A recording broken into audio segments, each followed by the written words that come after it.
El ACV es la consecuencia de que un vaso sanguíneo se rompa o se tape dentro del cerebro. Estos procesos de obstrucción se pueden producir durante años, con pérdida gradual del calibre de las arterias, lo que antes se llamaba aterosclerosis, pero un ACV es un acontecimiento brusco, es una interrupción súbita de la irrigación sanguínea en el tejido nervioso. En la Argentina provoca unas 10.000 muertes por año, pero la mayoría de los casos un ACV no provoca la muerte, es decir, que es una causa más importante de discapacidad que de mortalidad. Y acá está la esencia de lo que les quiero transmitir. ¿Qué le sucede a una persona que sufrió un ACV, además de las dificultades de movimiento o de sensibilidad que ya todos conocemos y de que tanto se habla? Aclaro que los síntomas no son iguales siempre porque van a depender de la topografía de la lesión, de la severidad y de otros factores más, pero no me quiero desviar del tema.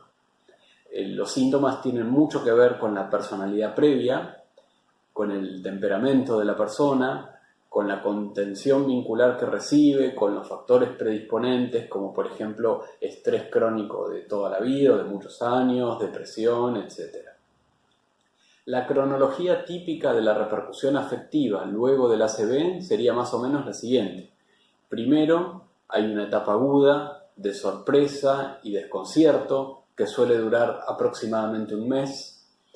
Entre el segundo y el sexto mes es la etapa subaguda donde el paciente comienza a tomar conciencia de sus secuelas y es acá donde se suele instalar una depresión secundaria.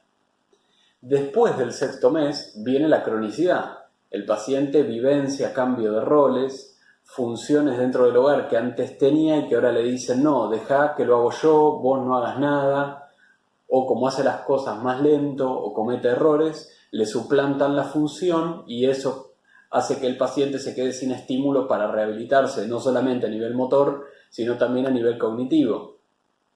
Es muy común esto que estoy mencionando. El paciente recuperado de ACV se empieza a dar cuenta de molestias que ocasiona a los demás. Le dejan de pedir consejos, lo tienen que acompañar donde antes iba solo, etc.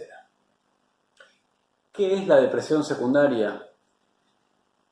Es la aparición de síntomas depresivos posterior a otras enfermedades y se diferencia de la depresión convencional porque esta última es una enfermedad en sí misma y no apareció porque otra enfermedad le tiró un centro.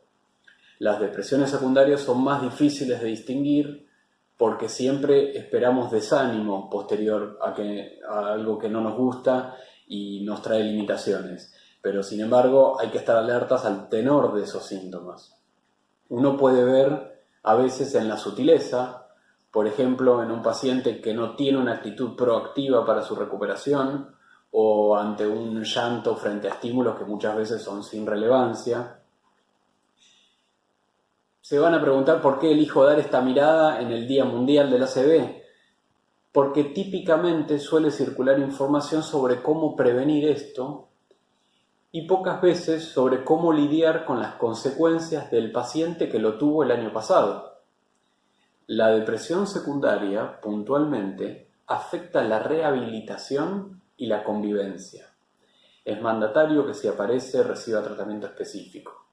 La presencia de síntomas anímicos y ansiedad posterior al sufrimiento de un ACV produce pérdida de calidad de vida y resultados de rehabilitación más pobres. Espero que les sirva y mucha suerte.